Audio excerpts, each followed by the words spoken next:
under God, indivisible, with liberty and justice for all. Thanks. Okay, agenda review. Please look through, and again, the presentation by Jeff Littleton will take precedent, and we will not get to all items if that runs long, but if we get to all items, at least tell me if there's anything that should be different, changes or the order in which we discuss things.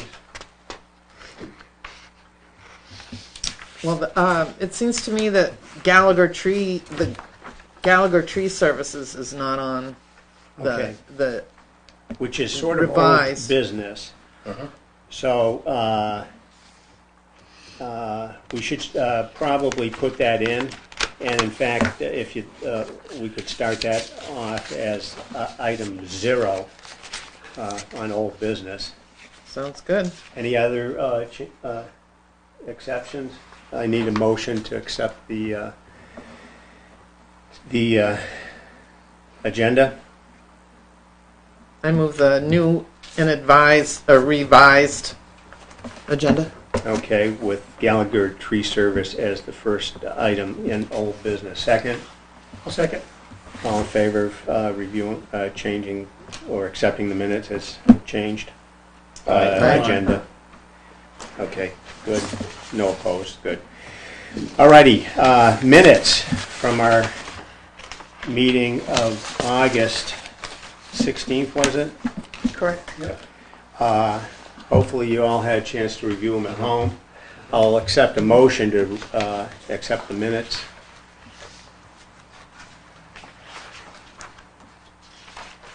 Move to accept.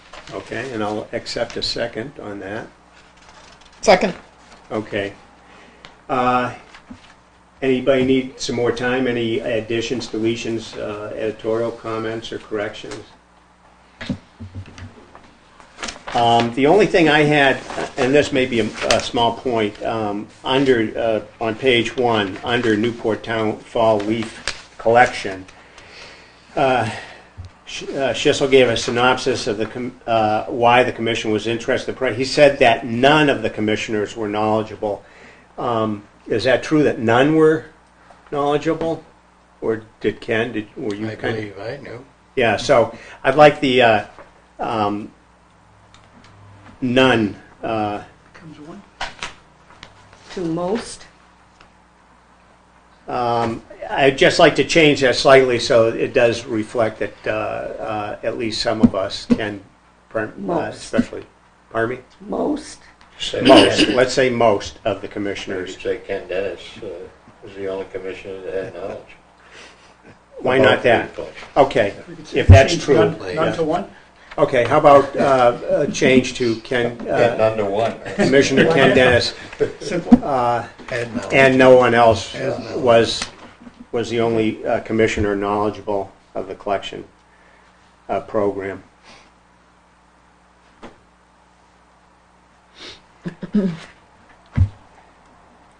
And with that change, all in favor of accepting the minutes? Say Aye. Aye. Any nays? Any abstentions? Good, thank you. All righty. Jeff Littleton was our headliner, but we'll have to probably forge on without him. So we'll start with old business.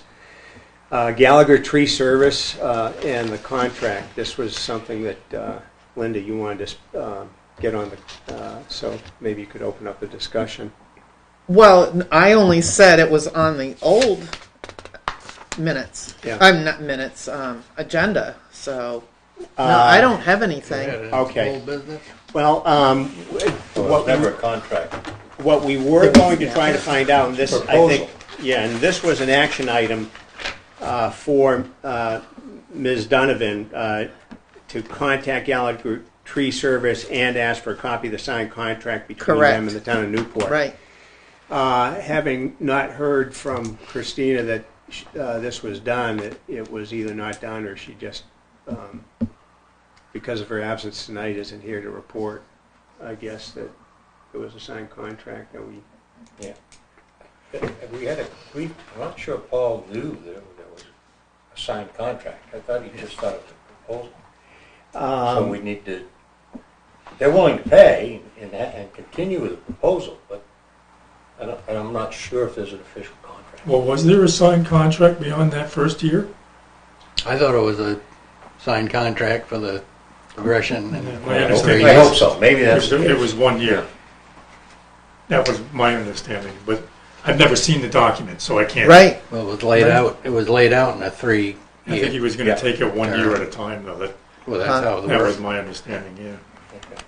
so there would be naturally an invoice for the work that was done that first year. Mhm. Well, it was deducted Yeah. because it came out of our pot for a little while. Well, it wasn't supposed, Well, that's Kenny the thing that corrected bothers that. me. Kenny Yeah, corrected it. Yeah. He went and Thank saw you, Paul. But it would be nice to. It would be nice to know. Yeah. It would be nice to But I know it was, be involved a little bit more. the invoice was received and it must have been paid. Yeah. But a month ago or so, I tried to contact them a couple times, and so I don't know. Oh, Gallagher? Yeah. No, hold up. I've sent an And I email. He hasn't responded. Was there any more discussion at the select board other than, No. yeah, okay. So, Chairman moved things quickly, so Who's the chairman? Good man. is that grounds for impeachment? I hope so. God damn it.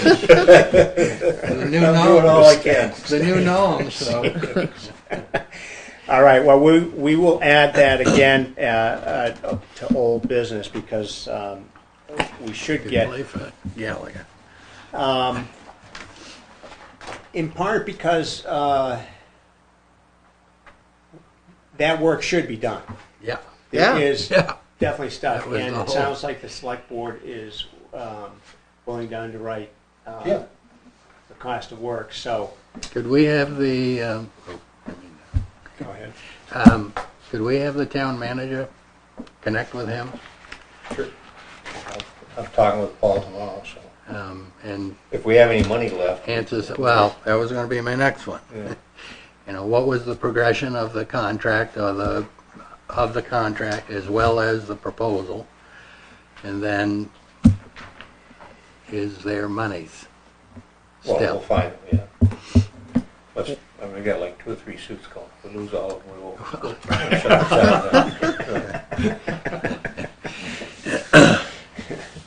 All righty. Well, I see our featured guest, Jeff Wilton, has arrived, so we will suspend old business at this point. Jeff Wilton, for all our viewing audience, principal ecologist, senior planner from Moosewood Ecological, who is the group that will be putting together an NRI, a Natural Resources Inventory for the town this coming year. And Jeff is gracing us with his presence tonight. Thank you very much. We appreciate the time you're giving us to explain a little bit of what's going to happen, the timeline, and field questions, I guess. Okay. So, there you go. All right. Yeah, thank you very much. It's great to be here tonight to initiate the project here. It's nice to see some familiar faces. So yeah, thanks for having me here, and also thanks for choosing us to do your natural resources inventory. We really appreciate it. We're really looking forward to digging in and learning more about Newport through our lens and through your lens as well. So yeah, tonight what I was hoping to cover was just basically what the project is entailing, give you an idea of the timeline, the scope of the work, review through there, see if you have any questions. So basically what I like to do is just go through the scope of the work that we've outlined here briefly, but go into as much detail as needed, so I'm happy to stay as long as you need. I'm sure you got other business to take care of, but I'm here as long as needed. So this meeting here essentially initiates the project. So the timeline for this is starting this fall through next year. And our first task is reviewing existing information and project design behind this, mainly the review of the existing information. The project design we kind of already developed based on our proposal, but there's still a little bit of planning to do still yet. So one of the first things that we like to do in our NRIs, as I'll call it, a natural resource inventory, or NRI, is to better understand about a community as much as we can with the existing information that's out there. So such as your master plan, your zoning regulations. We've downloaded all this information already. We already have our basic set of GIS data, which will develop a series of maps that we can go over that was listed in our proposal and subsequently in the scope of work for the contract here.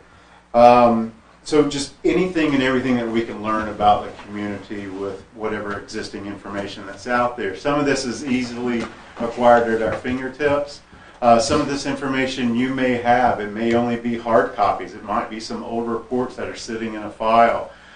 These may be useful to us. It may highlight something that maybe has been forgotten about over the years. So we'd certainly want to bring these elements to light. So having said that, if you folks have any existing information that would be helpful for us to learn about your natural resources, we would appreciate having access to that. And so we reviewed your website and we've gotten some materials off of there, but that's the limit in terms of what the town has. I believe in the RFP that was put forth, there's a mention of a forest management plan that was developed, I think, in 2018. So if you have an electronic copy of that, we'd love to see that. We have several of them, actually. Oh, okay. Yeah, for Electronically? different. Pardon me? Electronically? I don't know. about Okay. that. But we did forestry management plans for various pieces. Oh, fantastic. Yeah. So that has some great information. Yeah. That's in there that before we even, start to even tap into our stuff, it's like, boom, here it is. And it may Right. raise some questions about something that could be really unique Yeah. out on some of these properties. So whether they're in hard format, if they're digital, that's great. You can just go ahead and send any digital files you want to me.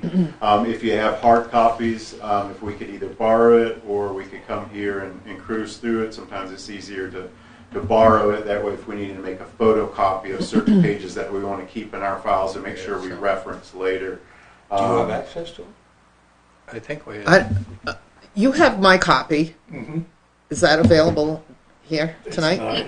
No. No, not tonight. I actually have a copy here. Yeah, Good. but we have, I think, 3 or 4 of the management plans. So I just worry every time we stay, we gotta look in the files. I know. A little bit of a problem. Because I don't know.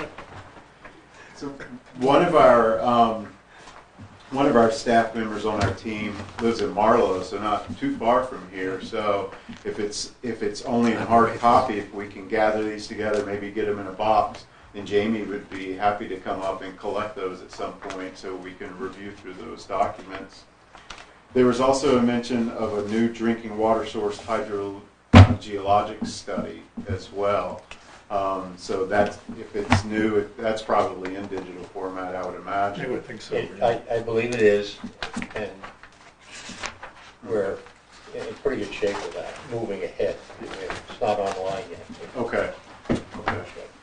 And, if there's any other maps that have been created over time, we already talked about the forest management plans, but if there's any other sort of studies that have been conducted in the town based on natural resources, that you come across, you can think of, certainly let us know and send it our way.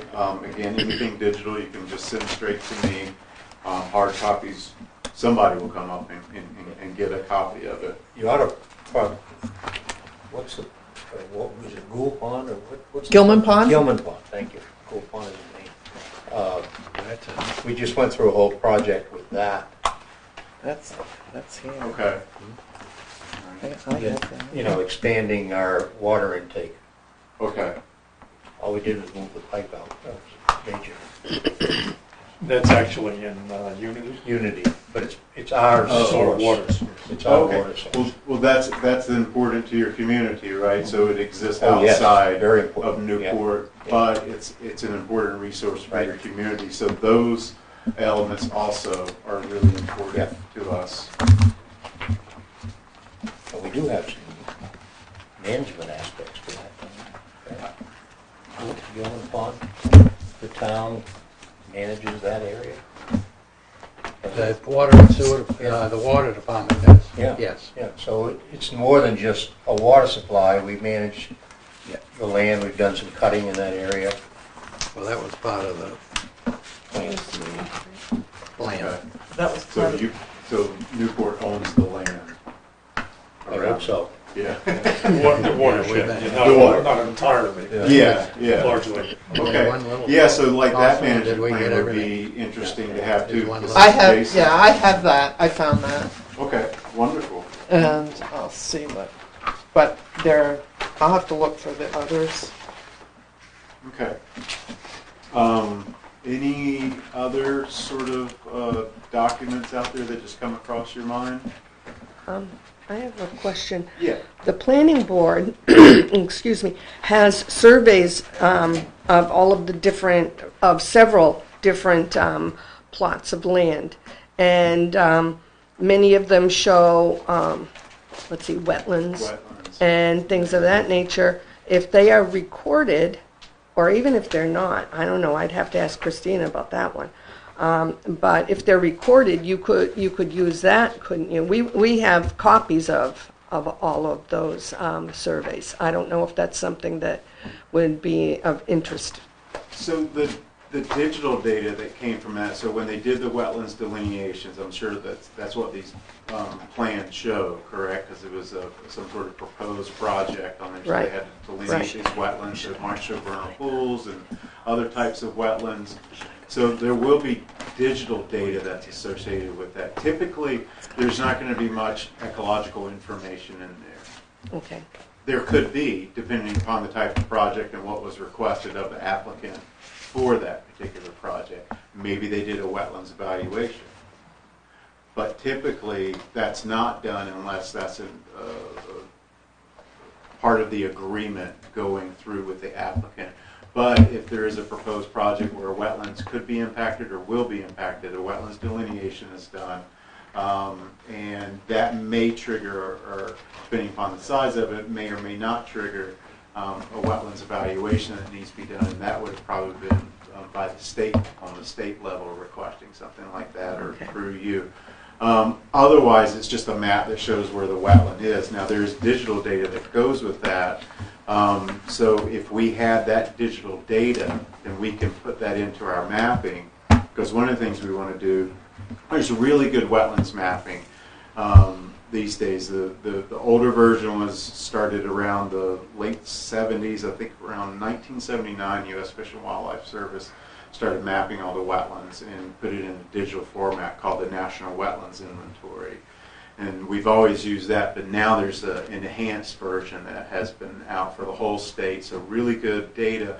But it misses a lot of those wetlands, those smaller wetlands that are on the Right. properties like you're talking about. They can't identify all wetlands. So if we had that digital format, that would be helpful. Usually those are created like in a CAD program, like what engineers use, and that CAD, we can bring that CAD file, we can CAD, we could bring that into our GIS and then plot that. So that's can be pretty easy to do if it's already in that format. So it'll be a little polygon, then we can add to our wetlands data later. Barry, did they do a wetlands evaluation for the proposed community center? Oh, Did we get- we've had to do a lot with that. So that would be Yeah, that would beneficial be because that's all yeah. that's Yeah. all wetlands down there. Yeah, so it'd be interesting to see what that evaluation pointed out. What are the highest functional Yeah. values associated with it? Paul Like would is it have that wildlife through- habitat or Our engineers, Bredlow. Okay, all right. Yeah, so who in the town would I contact then for that information? Paul Brown. Paul who? Brown, he's our interim town manager. Okay, the town manager. Okay, interim town manager. Okay, great. That gives me a great place to start with that. Thank you. And Christina Donovan is the, what's her actual title? Administrator? Planning and zoning administrator. Planning and zoning Planning and administrator. zoning. Planning and Zoning Administrator. Okay. So she has a lot of access to And what's her name again? Christina Donovan. Donna. Yeah. Okay. Great. These- Actually, I have all the town numbers here. I'll put this with this. All our numbers are there.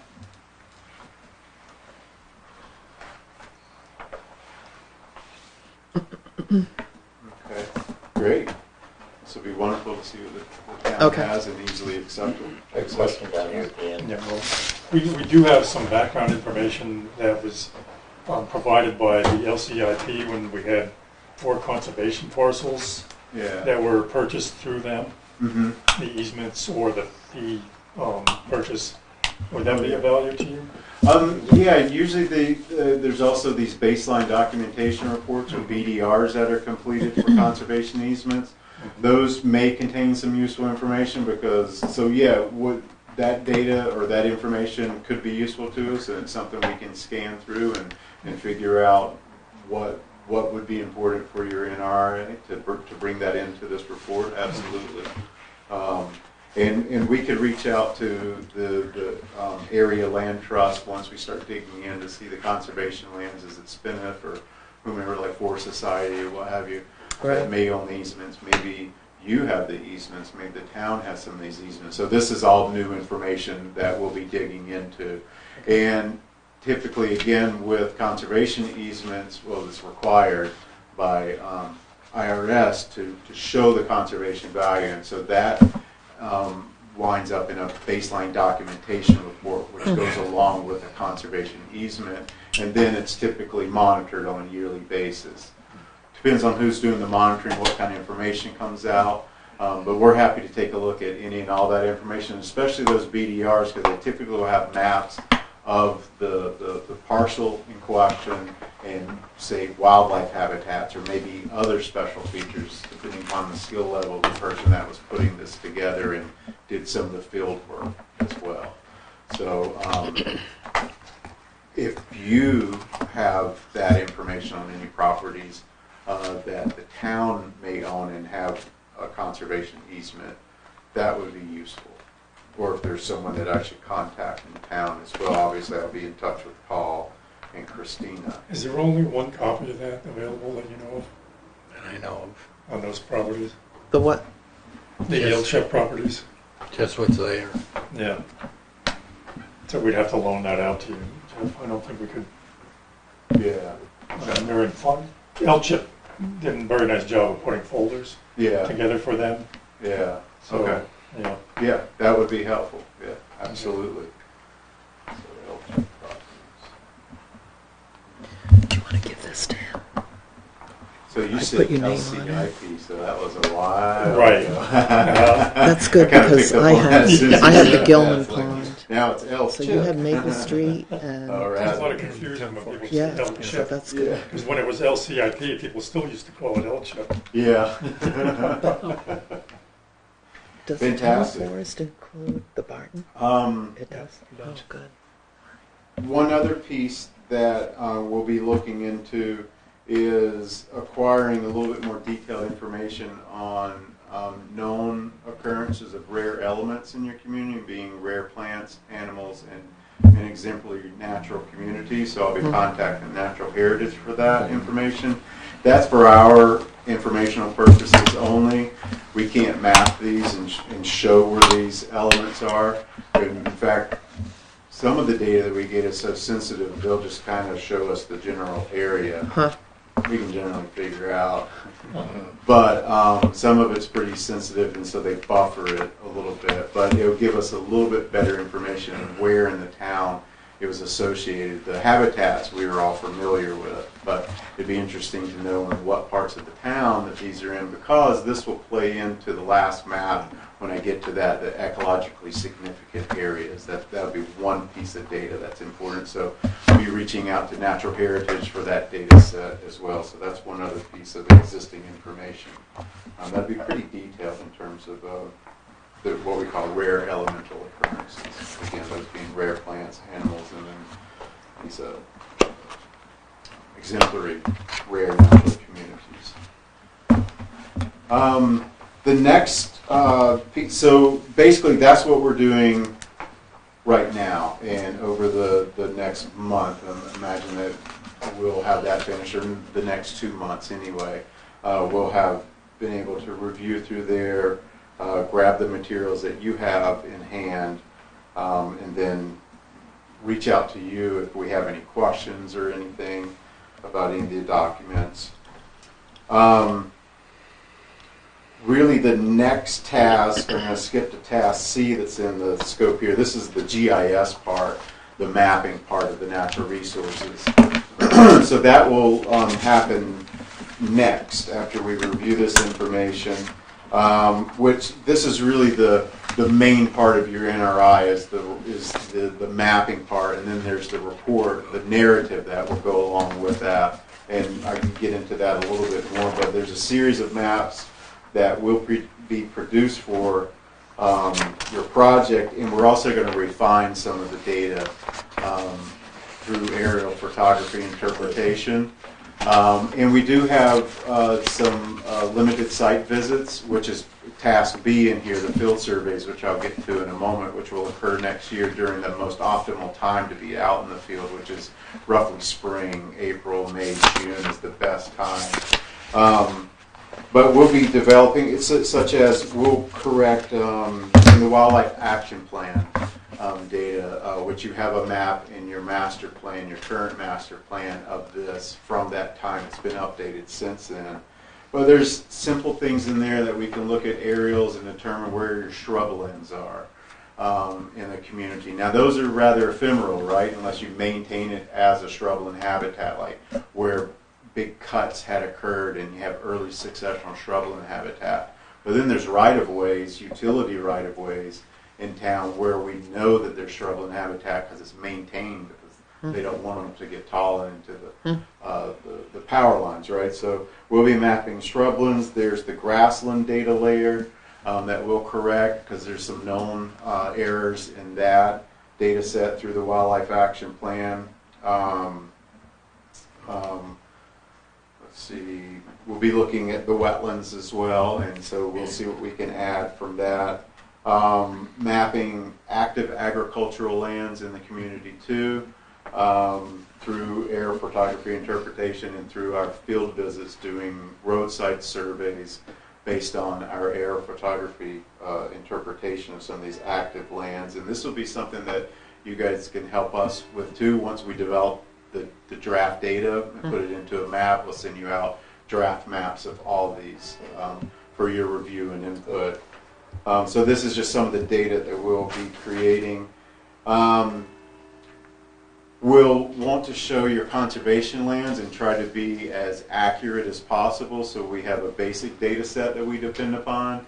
But there's always holes in that because not all properties are being submitted, and they're probably on a long backlog of trying to get some of these into the database as well. So understanding from your perspective where the holes are in the data that we have, because you may say, oh no, this parcel over here, it was protected last year, and you can point that to me so we can update that the best we can with your assistance.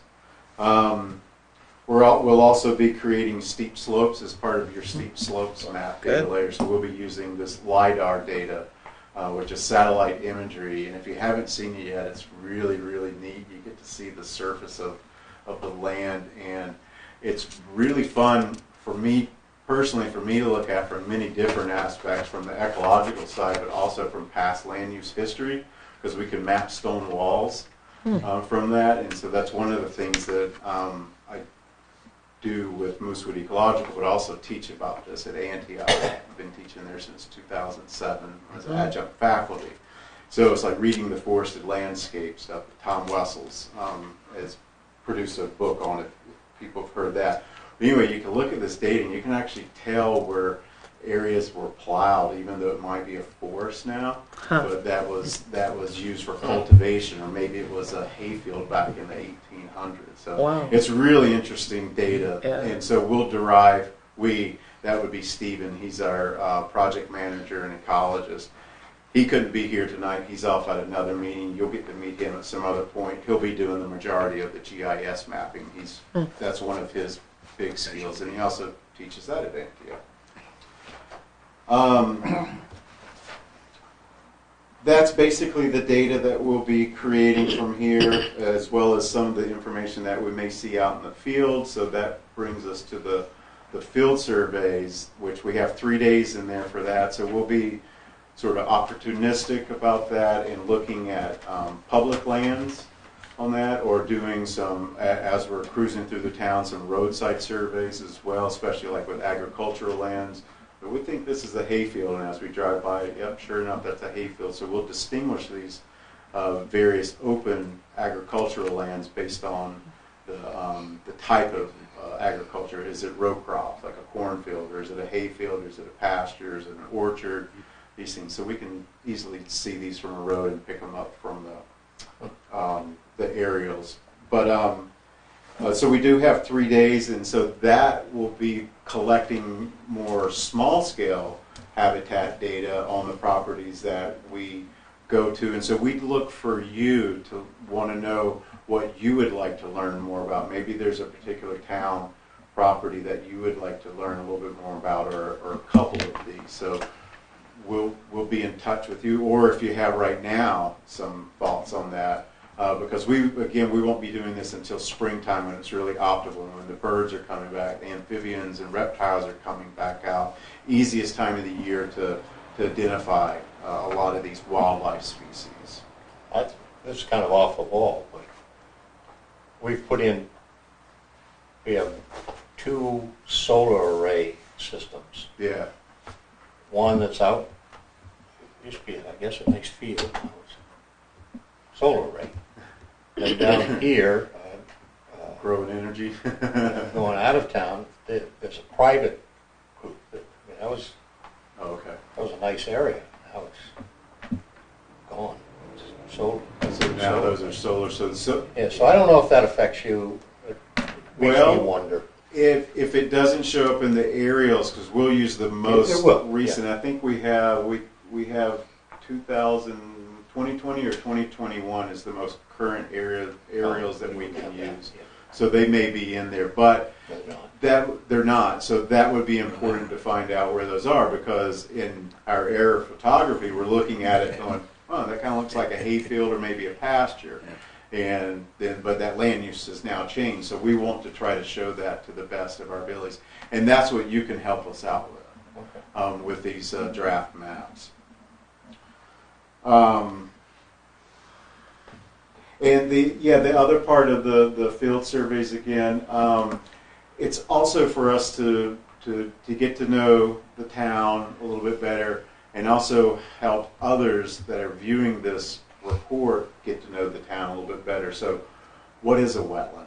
That'll be, surface waters will be one of the sections, or water resources will be one of the chapters in there, and then we'll break that down by like wetlands and surface water. So, we'll have some nice photographic documentation to help people understand what wetlands are and different, and especially if we see like vernal pools, which I imagine we will in some of our site visits. That's a significant habitat that doesn't show up in Fish and Game's data. That's because it's a really small scale habitat type, and you really got to get out on the ground to identify these areas.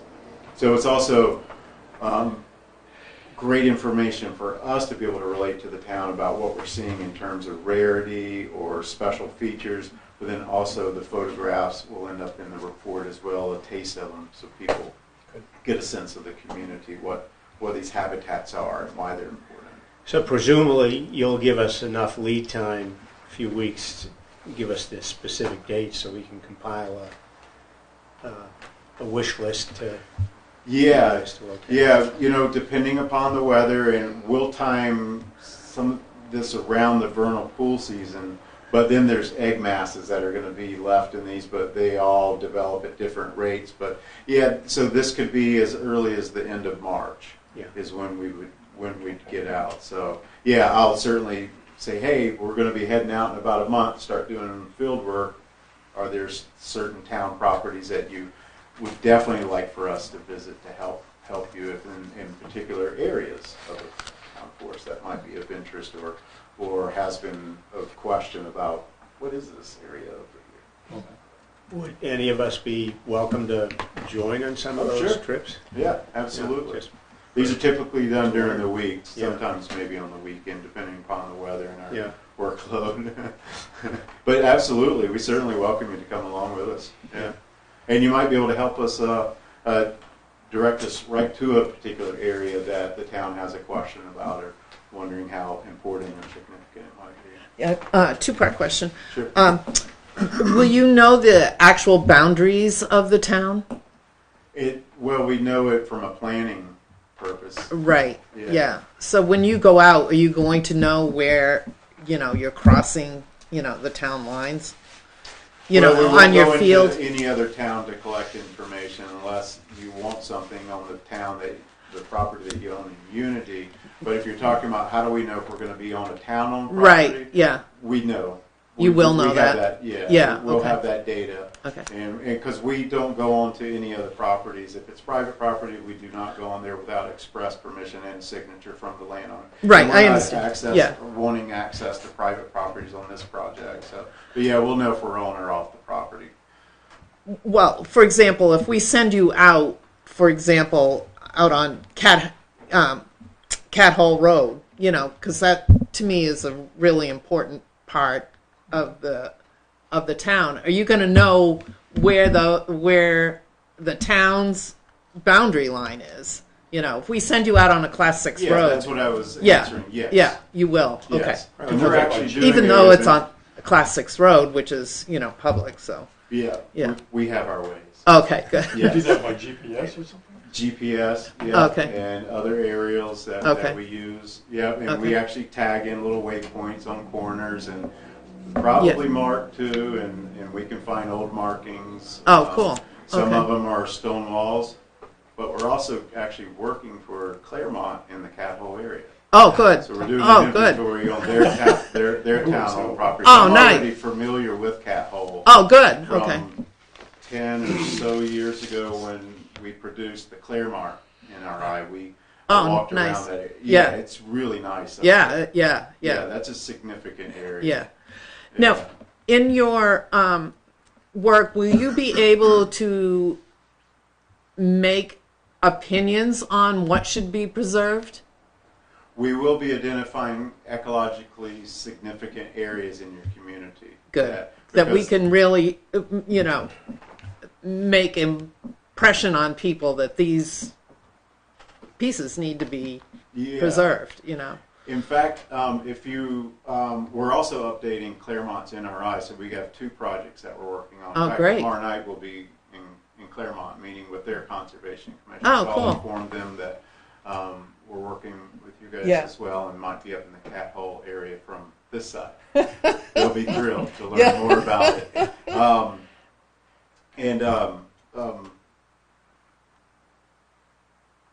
that's right. I sort of lost my train. of That's all right. thought. That's all right. But we'll be able to. We know where we are on these properties through a variety of data Okay. sets that we have. Yeah.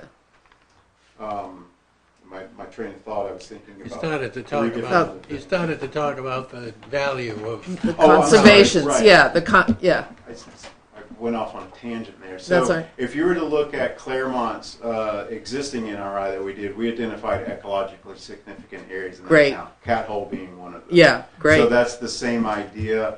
It's not a GIS analysis per se, but it's from an ecological perspective, looking at an aggregation of significant habitats in a particular area and those special elements like the rare species data that we'll get. So there's a lot of this information that goes into identifying these ecologically significant areas. So Great. you can look at their report to just kind of get a taste of what it'll look like. Oh, cool. But we'll Okay. make it specific, obviously, to Newport. Yeah. And address any particular questions that you may have Okay. that are topics that you want us to point out. But basically, it'll be, this area, and these are the significant features Yeah. that are in there. So Yeah. it'll be very clear of why it's significant. Great. Excellent. We wouldn't list the rare species that are out there, but we'll mention Yeah. how many rare species that are known to exist on there, just out of protection for those rare species. Thanks for bringing me back to my thought.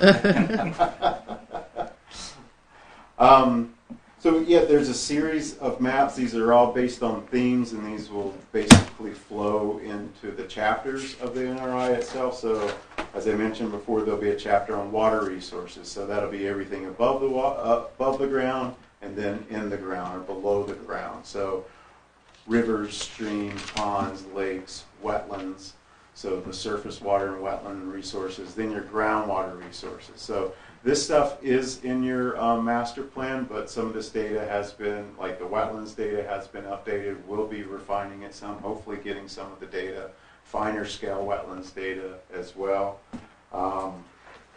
Wildlife resources will be another one. We'll have a series of 4 maps in there based on the Wildlife Action Plan maps, looking at your landscape from an unfragmented landscape point of view, meaning those areas that are class 1 through 5 are considered fragmenting features, meaning they break up the landscape Right. because there's travel on. Class 6 roads don't pose much of a threat to wildlife and plants.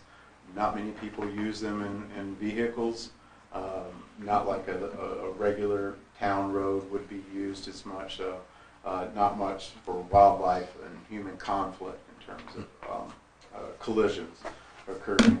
And that data set will correct too, because there are some roads that are identified in there as being fragmented when it was a class 6 road, just like a woods road. So we'll correct that for you. Then you were also interested in wildlife corridors in your community. Mm-hmm. Fish and Game has a relatively newer data set. They produced this model many years ago, but they updated it a few years ago. So we'll pull in their wildlife corridor mapping that they use. So we'll bring that into the wildlife fold as well. The other resources we'll be looking at are agriculture resources, as I mentioned, your basic forest resources from a soils point of view, and looking at your core forest here. Geologic resources was in your request for proposals, and so I do have a question about this in terms of what you might be more specifically interested in, or what we could follow up from this meeting suggesting, and I have some ideas here anyway, but in your proposal request, you included geologic resources, including those with and without commercial value. So, that goes to your zoning in terms of sand and gravel excavation. So that would be those with value, sand and gravel used for commercial purposes. But then those without commercial value. So some of the things that just bounce off the top of my head, well, soils.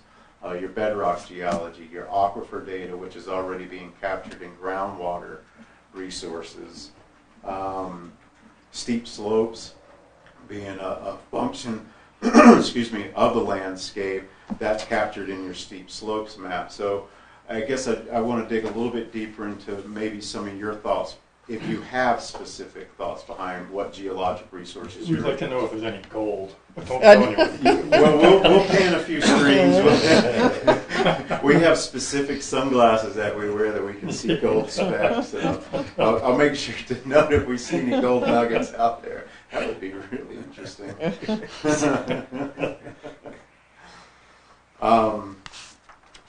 That might have been something that you had kind of thought about, Don. Well, I think Linda was the first one to Or bring was that it up. Linda? It was? I think it was from the standpoint of looking at things like sand and gravel pits. Yeah, Yeah. So we can have an idea as to what might be targeted by. commercial. Right, for potential. Yeah. Okay, Right, yeah. I think that was the main thing. Commercial. Okay, Yeah. all right, yep, okay. That's good to know. I didn't want to go down too many different paths that weren't something that you Yeah. needed or wanted, and that would be helpful. I assume that's what it was, but I wanted to. I mean, there could be something else that we're unaware of. Right. But I think that was the primary driver for that. But like, excuse me, but like the hill there, taking down behind. United. Over by the old Sickle farm. No, United. Oh, United over in. Yeah. behind Oh, on Bald the other Mountain? side, yeah. Is Yeah. it Bald Bald Mountain? Mountain. Yeah. Bald Mountain, yeah, It's bald. It's getting bald. yeah, Baldur. It's almost gone. As you came in, you might have seen it. Cell tower's still standing. Is that the one? That's a Lebanon blue rock. Well, Yeah, You know. occasionally you feel. Oh, okay. yeah. It's not blue, but that's, They're you taking know, that's what what they they're call doing it. there. Yeah. they're taking a quarter of the mountain down. You know. We get a better view All of it. right, so that's already in operation, so we can Yeah. show those that are in current operation and Yeah. then tease out some of those sand and gravel areas that are not and could potentially be. Yeah. And these aren't secrets, anybody can figure this out. So Yeah. it's not like telling anybody anything Yeah. other than those that don't know about it. Those Where- that do know about it, they've already mapped Yeah, it, and they they got have, it. Right. and they have their eyes on Right. it. Where, Route 10 has been ravaged, with sand and gravel pits, Yeah, quite the outwash there from Yeah. from the glaciers. Yeah, absolutely. Excuse me. Let's see, steep slopes is one. We've already talked about that. Conservation lands, and then then your ESAs, or your ecologically significant areas. So that's really a culmination of all these natural resources. Again, we pulled them all together and looked for those aggregations in those significant areas of sensitive areas to draw polygons for these particular areas. And that would be important because I understand you have a master plan revision that's happening. Yeah. And what is the deadline of that, by the way? When is the town? Years ago. 2 years overdue. 2 years overdue. Is there like a timeline for completion? I don't believe yet. Okay, all right. So we're not behind the ball. We're kind of Yeah. ahead of the game, maybe. We're or going at to least- blend this together. Well, wait. Yeah. It's on. That's what I thought from our communications. Yeah. We're thinking that's contingent on this project Oh, okay. Yeah. in large part because Okay. we do want to Big write part a of it. lot of things into the master plan that may come from this. Yeah, and this last piece would be a very significant element. Now, all of the pieces in the NRI are important. The recommendations coming from this is going to be really important for your master plan. Exactly. And again, that ecologically significant areas, because it shows the ecological value of these particular areas moving forward. So that should be a piece of your master plan. Just a point of education. Sure. I know steep slopes matter, but why? That would- For runoff purposes, for erosion purposes, for development on steep slopes, particularly in small watersheds that have significant water resources with them. I can think about the community where I live in Chesterfield, Spofford Lake, biggest lake in Cheshire County. Really small watershed, very flashy, very steep slopes. It's highly prized area in town because it's a lake. Nice place to live, so it provides a lot of economic resources for the community in terms of tax base. And so there's an active watershed association there, lake association, that wants to protect the resources there. So knowing where those steep slopes are, we've mapped them for that watershed, and they were interested in trying to get some sort of zoning to protect steep slopes in general, but for that particular water resources. Good. So it gets down to those levels, and also if you looking later down the line to maybe develop some sort of regulations on steep slopes and where you want to limit development. That would be great. Everywhere. Just Very so you know. Like Lebanon used this information years and years ago. I worked with Rick Vanderpool on their NRI, and steep slopes was one of their Yeah. main issues there. So they used NRI then to put that into the master plan and to develop regulations around developments on Great. steep slopes to Yeah. protect those resources. So Right. 'Cause we don't Too have it. We too don't bad have Newbury- it- We don't have anything for that now. One other piece in that task with the GIS mapping and everything is a story map. I provided a couple of examples in there, and it's a great way of telling the NRI story for someone that doesn't want to read the whole report, and I understand that. This gives a great, well, it may be a little dry to some people, you know, but this can be on your website, so anybody can click onto it, and it's a fun, interactive, web-based program that gives everybody the gist of the NRI. So it'll go through it, all these maps that we talked about. We'll list, you know, it won't go into a lot of detail, it won't be heavy on the verbiage of the wording and stuff, but gives a sense of wetlands are important, why. This is the wetlands in your community, then you could click onto it and it'd tell you the type of wetland that it is, or looking at agricultural excellent. resources. So it's a fun way and a quick way for people to learn about the natural resources in the community. Well, that's And Take it. since most people are, you know, technologically advanced these days, so that's just another outlet. So you'll have the report, the document, and then this story map. And it's really effective. I think we do them for almost all of our NRIs these days. It's just like a standard element. And this will be produced in a digital form, so we can get it right onto our website. You see. Yes, absolutely, absolutely. And so we'll have a draft form. So what we'll have is a set of draft maps.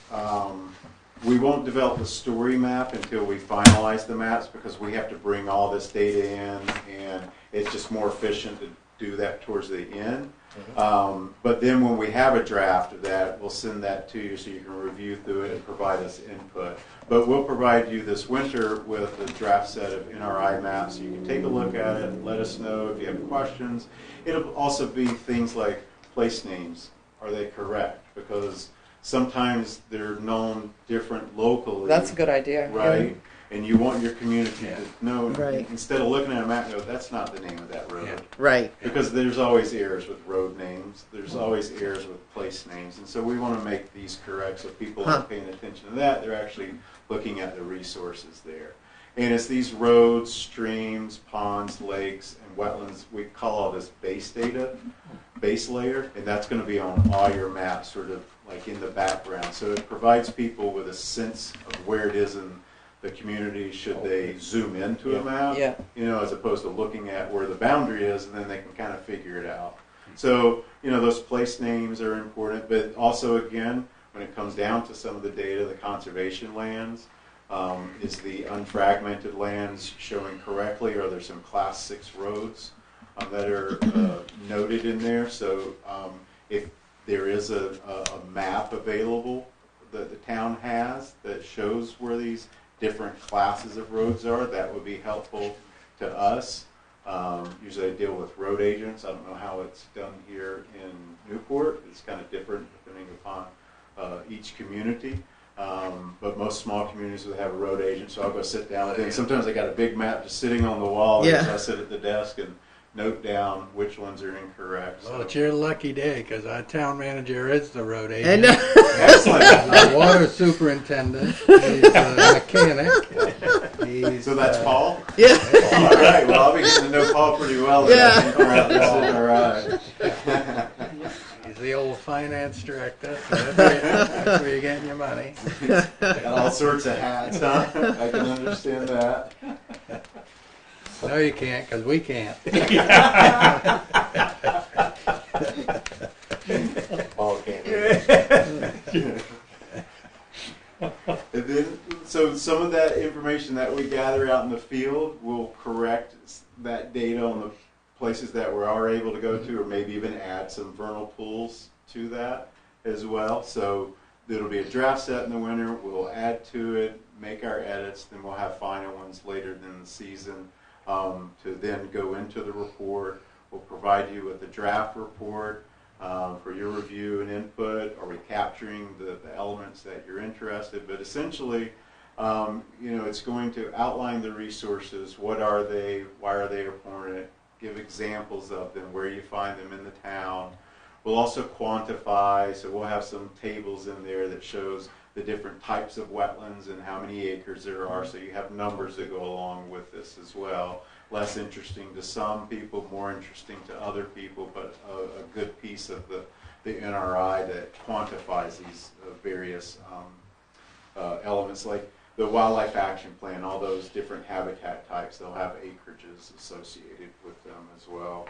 Photographs in there, and then a recommendation section for moving forward with next steps, like action items that you may want to pursue based on what we're finding out, and then some other recommendations Well, that would be in terms neat. of land use that fit some of the questions you had in your request for proposals. You had a Just to stick on the Class 6 roads. Yes. I mean, would you be saying that some of the Class 6 roads are valuable to keep open, or because I can figure out a few that have grown in because of no usage, but yeah. I'm just going that little sidetrack. But Yeah. now with the forest fires and stuff coming, that was the only access to that area Right. prior. Well, And then a few years ago, when the fire department had come through and yeah. renamed a lot of the old roads, so Right. you might run into that as well. But, Okay.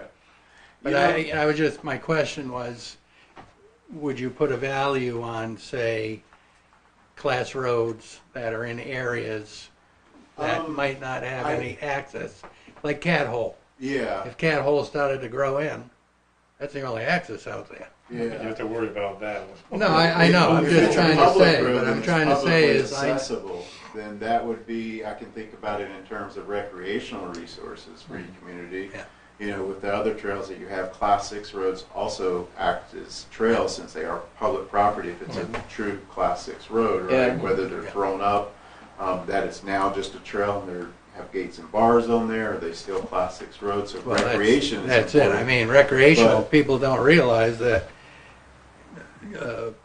bar and a gate is subject to open and closure. Yeah. Just because you own the property, you can't throw a bar across the road and say you can't come here.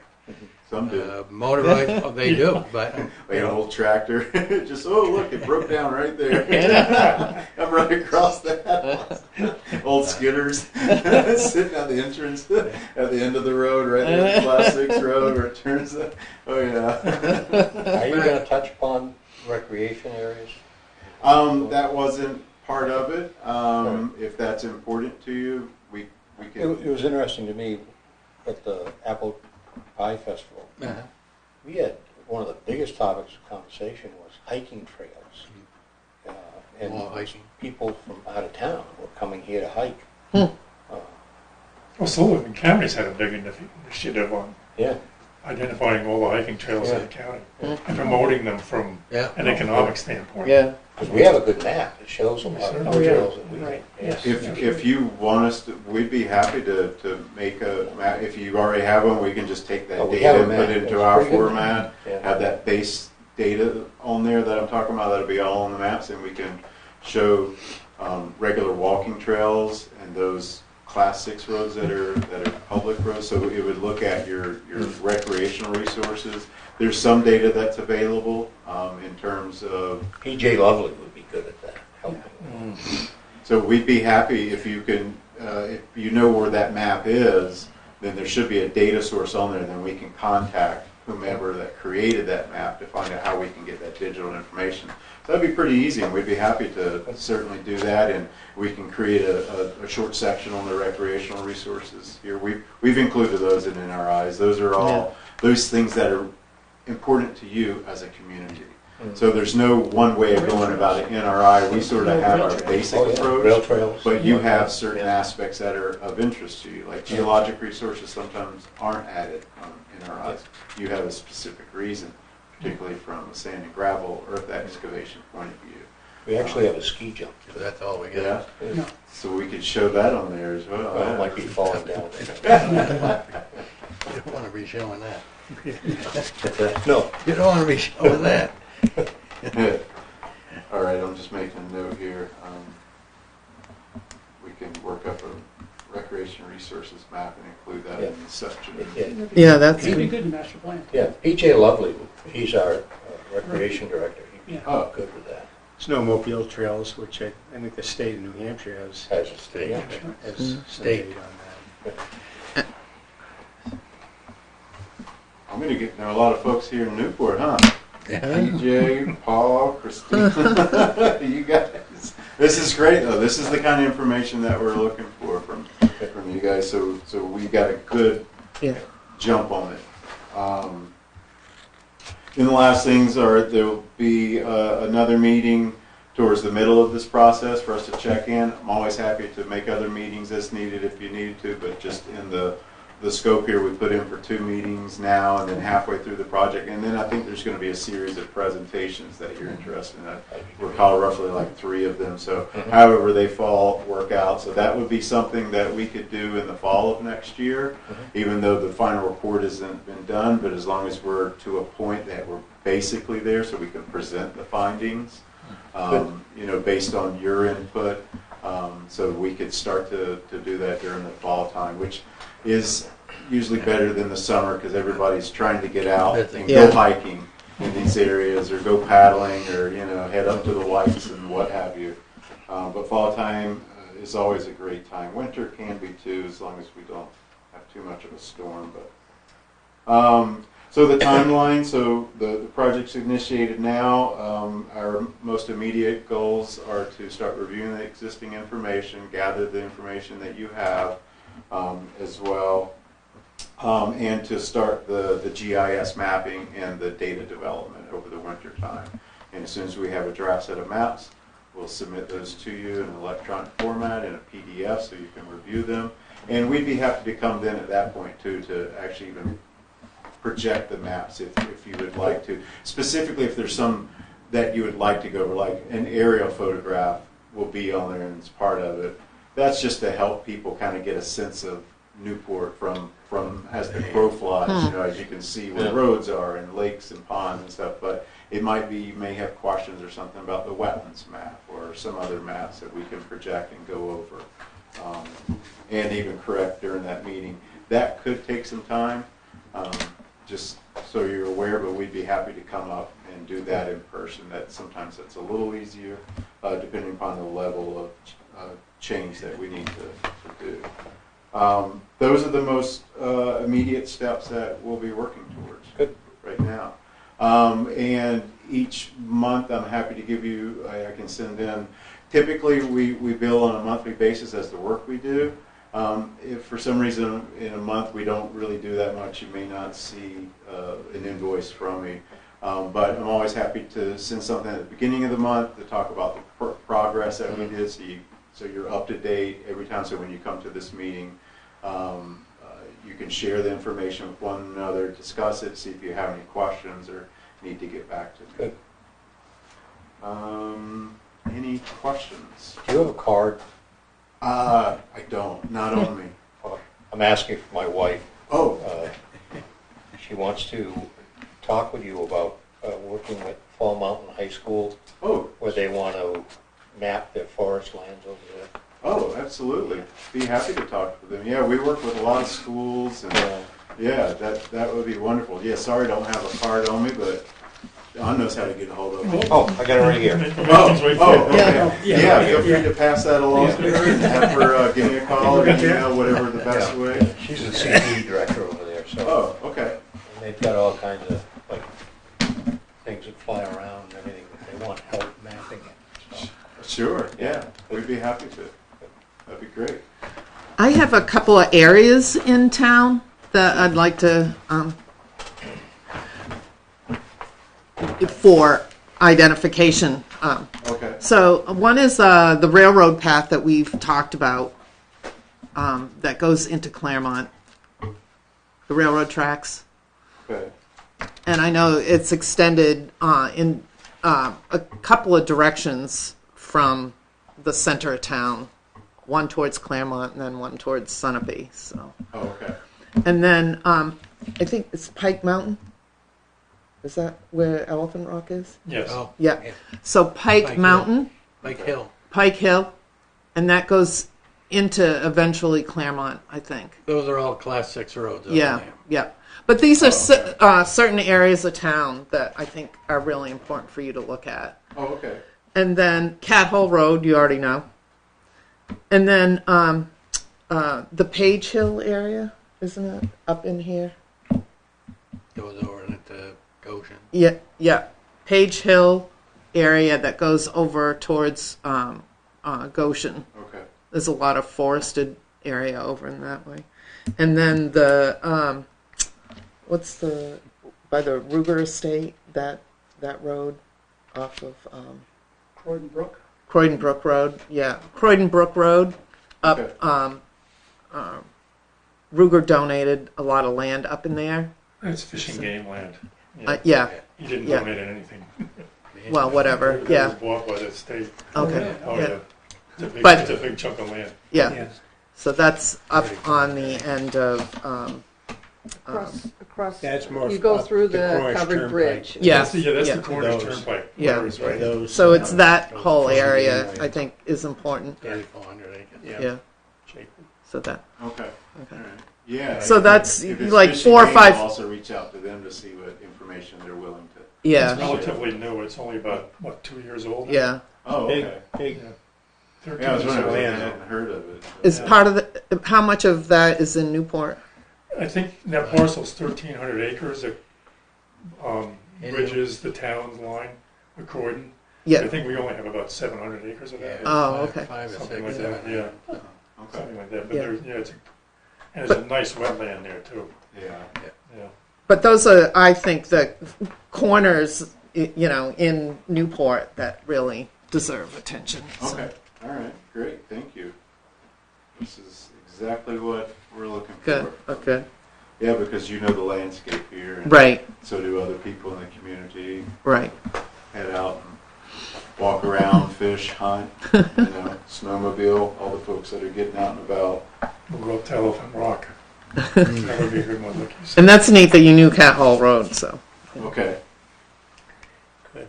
Linda, thanks for throwing those in. That's- And then I have a list of our conservation easements, Oh, and I also. Do you have a copy of our master plan? I just downloaded it. Oh, good. Recently. Okay, that's. Yeah. And then this is the Gilman Oh, yeah. management plan, Gilman Pond, and then this is Newport Town Forest and Maple Street lot. That is it. Yeah. I know these folks. And there's one more that I can go and find. That's the Barton. Barton isn't. Barton is not town forest. No, but it, I believe it's I don't think so. addressed to some extent in the forest management plan. It is. Oh, yeah. Yeah. But There's a Barton, company. Yeah. yeah, they're really So cool. Barton it's isn't over town Laura, forest, but Yeah. it's town Jeremy land. from there. Yeah. Jeremy's good. Yeah. Good people. She did it. Yeah. Laura did it. Yeah, they're Yeah, wonderful. yeah.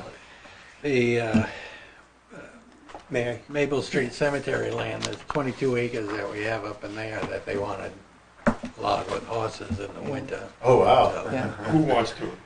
They do.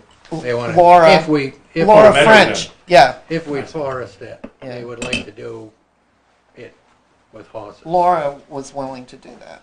My horses. Let's say Let's it's do- let's whole do way. Yeah. Yeah. Did They they way do to that do in it. the Barton parcel?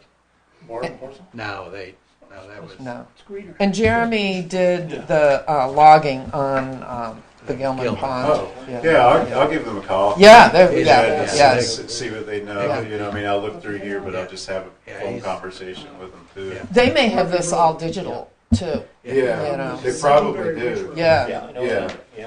And then But you can take that. where the road turns. Okay. right, Yeah, you can have Yeah. these if I Okay. can So- get them back. Absolutely. Straight. Let me I see.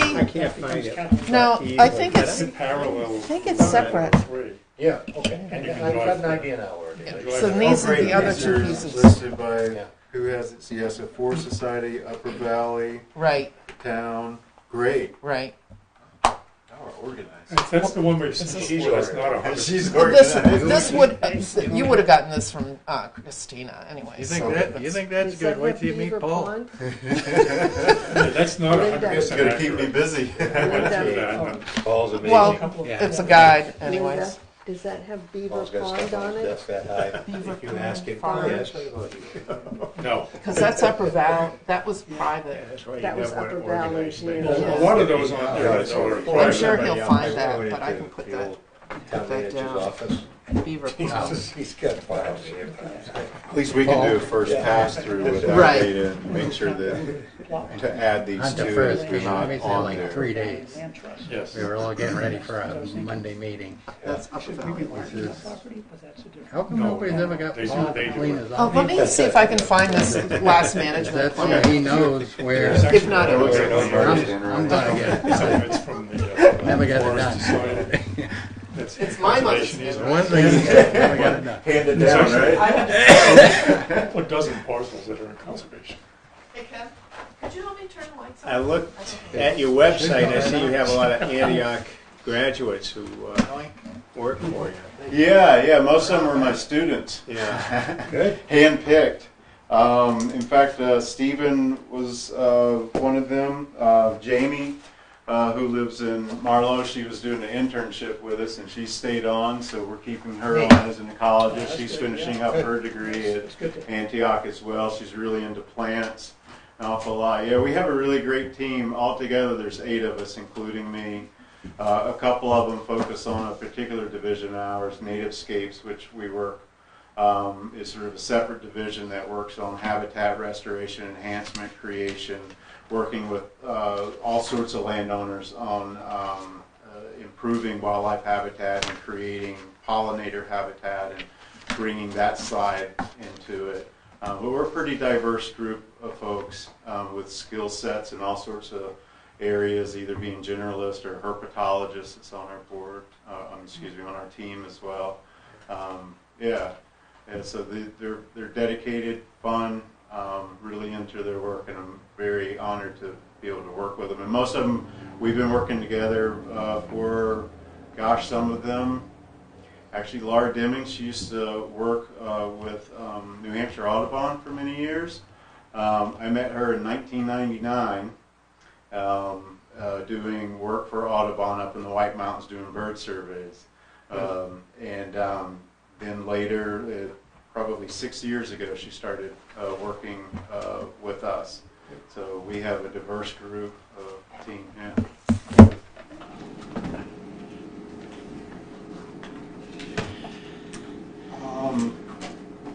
Are there any other questions or thoughts on the NRI?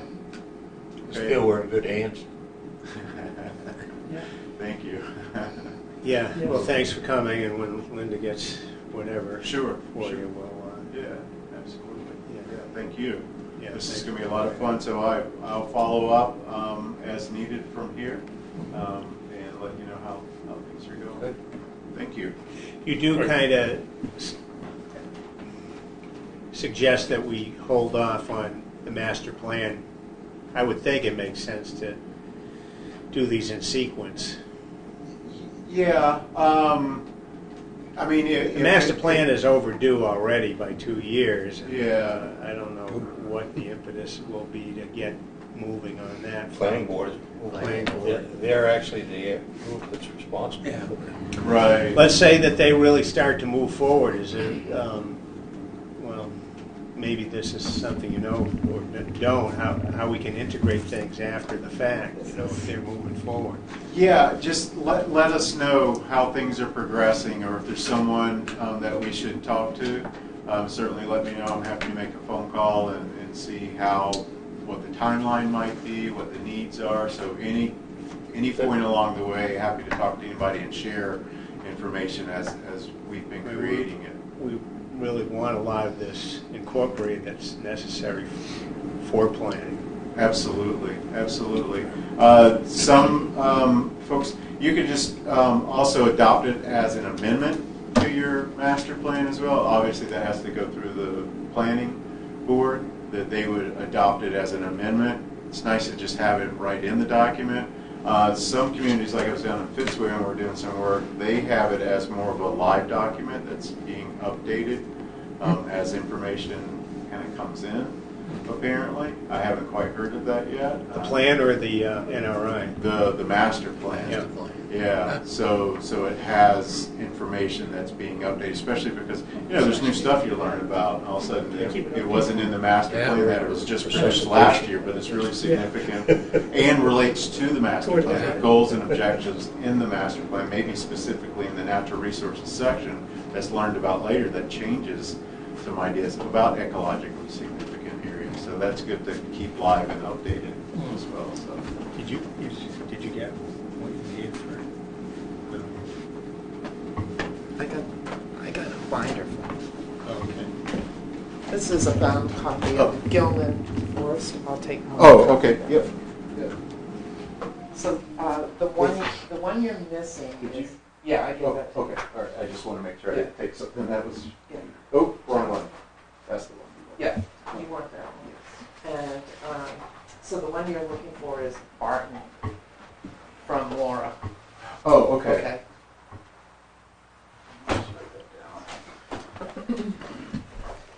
I couldn't I'm find. sure I couldn't find she it. would let me know, but I should probably just write that down.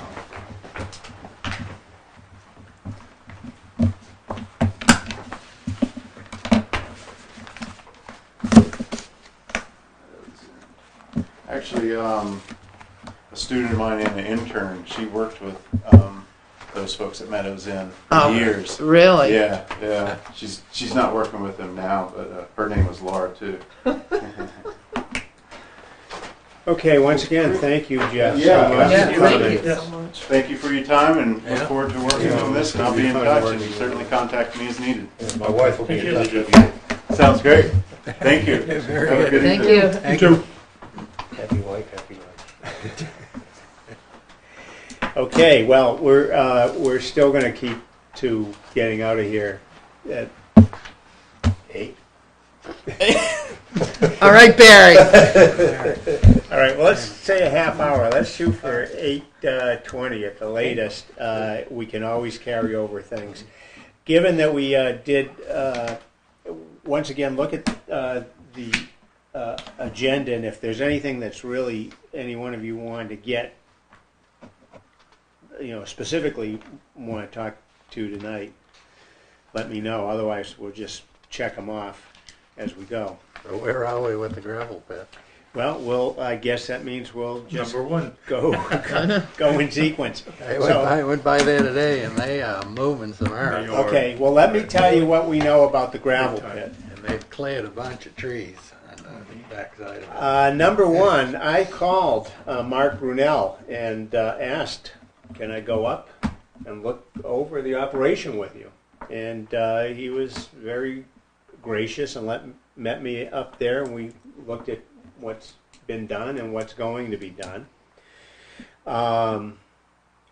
There was, in fact, a silt retaining fence put up, but it was, overwhelmed by all the runoff.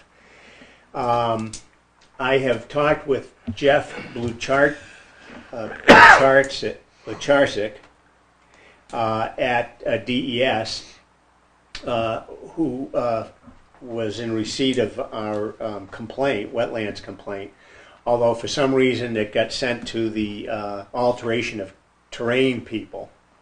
So when I talked with him, he said he'd pull it and look at it again. That was about 2 or 3 weeks ago. I did get a call back from him the other day, but it's actually I called and he picked up. I didn't get a voicemail, but it seemed like we hadn't talked before because he was still kind of confused about the complaint, and said he'd look it over and get back to me, but he hasn't gotten back to me. So that complaint is specific to the wetlands, correct? Well, it being the first time I ever worked with this form, and I signed on behalf of the commission, actual complaint is in, I guess, Section 5, but Section 5 is broken down into various areas. And one is alteration of terrain. I checked that. There is alteration of terrain going on there. But there is wetlands degradation.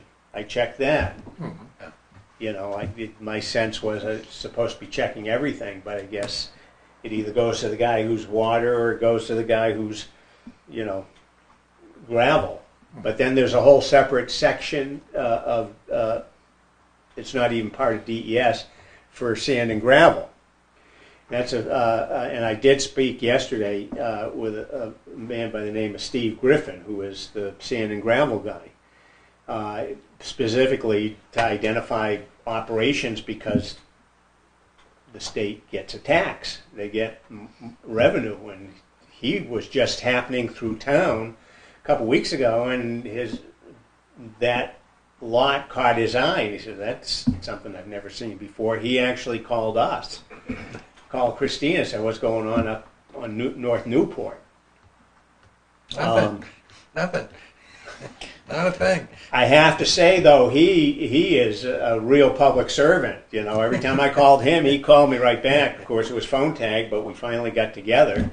Unlike the water people who, you know, and so where we stand is that Steve Griffin from Sand and Gravel at the state has been in contact with Leslie, I think.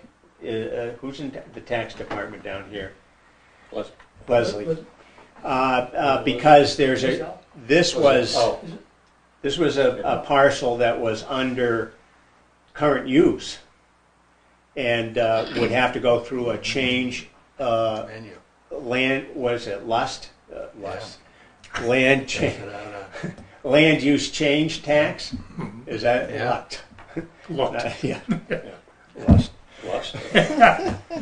Lucked. Be another Anyway. attraction for the town. And he assured, and I was in receipt of the copy of the email between him and Leslie, and she can pursue. She doesn't have to wait for the state to tell them that they've contacted him now. But the state has contacted him, and he has not returned their phone calls. He's not gotten back to Christina now, and she's contacted him saying, "Hey, you gotta, Mr. Brunel, come in." So right now we've got a guy who's sort of, you know, probably going to ask for apologies down the road, but isn't asking for permission ahead of the game. He was very gracious, and he showed me all he was planning, and I, you know, said frankly, it looks like it's too big enough a plan, and I just wanted to be upfront. I said, we'll oppose at least part of the scope and size of what you want to do. 42, Cluster housing? No. 21. The original plan calls for 21 duplexes. I have a copy of the plan. He wants to put 21 duplexes. The zoning gave him the necessary. He needed he needed two things from zoning. One was an actual variance for duplexes. The other was not technically what I don't know what it Special was. exception. Yeah. A special exception. And the exception was to put a cluster within a portion of his land. Zoning allows for an acre or maybe a half For housing, you acre. don't need permit or citation. No, but you need to, in zone 5, I guess it is, a rural zone where he is, you've got to have at least, I guess, maybe a half acre per house or something. What was the exception? based on? 0.92. Why was he asking for an exception then? 0.92 acres per housing. Let's see. The special exception was for cluster development. Yeah, okay, for cluster. It's because duplexes are not allowed. Mhm. And but condominiums are. But he needed So- he needed a variance for the duplexes anyway, so he was Right. both of those sort of flew past the zoning board with only one person, Scott McCoy. I attended that meeting. Scott McCoy, who was, really I thought gave smart and reasonable arguments as to maybe the scope of this whole thing is a little aggressive. There's a lot of that land that can't be developed anyway or easily developed because part of it's wetland, and even the non-wetland area is, hard to develop on because it's pretty wet a lot of the time. I mean, it may not be satisfy the definition of wetlands by the 3 criteria, but a lot of that area can't be developed. So he wants to cluster. So that was the exception. And then he wants to put in duplexes, which was a variance, and he was granted those. So, But are we not worried about the development of the aquifer and development of our Well, yeah, people Well, worry it- about it, but I we was gotta wait for. I was at go the to next zoning and step. I The spoke. zoning just I spoke at the zoning prior to them taking their vote, and among other things, I said you need to consider a lot of federal money's coming in to develop that well, and you don't want to jeopardize the check by saying go ahead, build, and all of a sudden the feds come in and say, hey, because there's a zone around that well. That's that my can't be. point. Is yeah. that and he may be beyond the zone, Well, you have to be, or they shouldn't have considered it. But we do know from the case of the elderly housing that was going to go up by the airport. Not going. But we do know that planning sometimes doesn't consider all the Yeah. broader ramifications. So I just wanted to say, hey, we're going to put in a well. Make sure we don't jeopardize the big federal check. Yeah. Consider everything before you just. And he hasn't gone to planning board anyway. good advice? He may want. He might be on planning board for October, but But for cluster, I don't think he has to go to planning board. he seems to believe he's going to planning board because when I had that That's what I conversation, believe he that, said I'll but- be going to planning sometime Yeah. soon. He maybe he does. Maybe he was wrong and he doesn't have to. I don't know. Well, permits, I don't know if he has to go. But cluster's different. You can evade the permit. For whatever reason, he seemed to think he was still had to not only pass the Good. zoning, but that he was going to have to show the plan to. Excellent. All we know then is, as far as our wetlands complaint, nothing's really moved on it. And as far as the what appears to be a gravel operation, the state now knows about it. And in this Steve Griffin, like I said, he was a real servant. He just called back. My guess is he's going to keep on top of it, at least from the gravel side of things. Well, Well, that's significant. better Yeah, there's a lot of gravel going on. than nothing. He's going to need it to fill in. So. Mr. Chair, There's a lot more gravel that has to go out of it. Mr. Chair, excuse me. Sure. So when is he coming before Conservation Commission? I don't know, but this is what I said to Christina. If there is a wetlands complaint, I don't want to review this before the state has investigated. Yeah. I don't see a reason to have.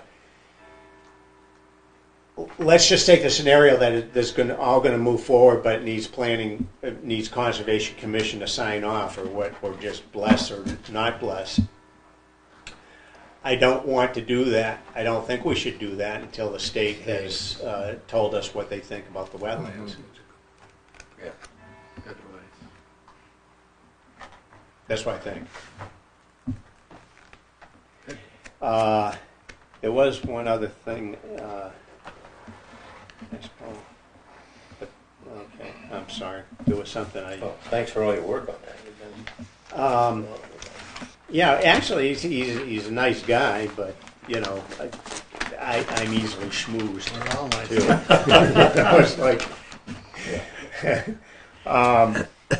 So that's where we're at with that. Forestry management plan, want to push that still off another month? Okay, good. What are we going to do with that? We don't know. Why is it on the? Well, we're just keeping it on old business, but I think partly because, well, maybe Don, it's clear in your mind why it's Well, why we still the want to talk Barton about it. easement requires that there be a management plan for the property. And as far as I'm understanding, We don't have we it. don't have one. Yeah. So, to be in concert with the easement, we should have a plan. So whether or not we develop it or how, that's up for Can discussion. Well, what did we? Adopt the, we didn't have a plan for Barton in writing? It's such, that's what, I think what this is the forest management plan that we just handed to Jeff. There's no document, similar document. We believe there's no similar document unless it's. The I Barton haven't been property is in there. But that forest management plan that was done for Maple Street and Gilman Pond was also included the Barton property. But it's not really a management plan. Yeah. It's very, as you had noted, I believe, Larry, when we discussed it, that's more of a description of what you do to manage property, but not specific to that. I think what we need to do is look at the easement and make sure that what we have in place is good. And if not, we need to develop something. And I think I'm just going to keep it on old business. We'll just Yeah. so we don't forget about Right, it, and right. whether it happens in the next few months or whenever. I think it's something just to keep moving forward with. Yep. Newport Town fall leaf collection. I don't think the Good News Times has come out yet. I didn't see it downstairs. No. There should be an Should be article. out for too long.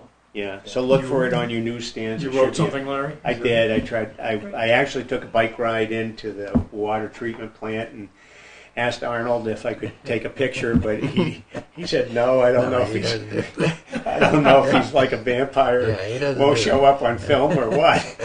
He said not today. not in the daylight, I guess.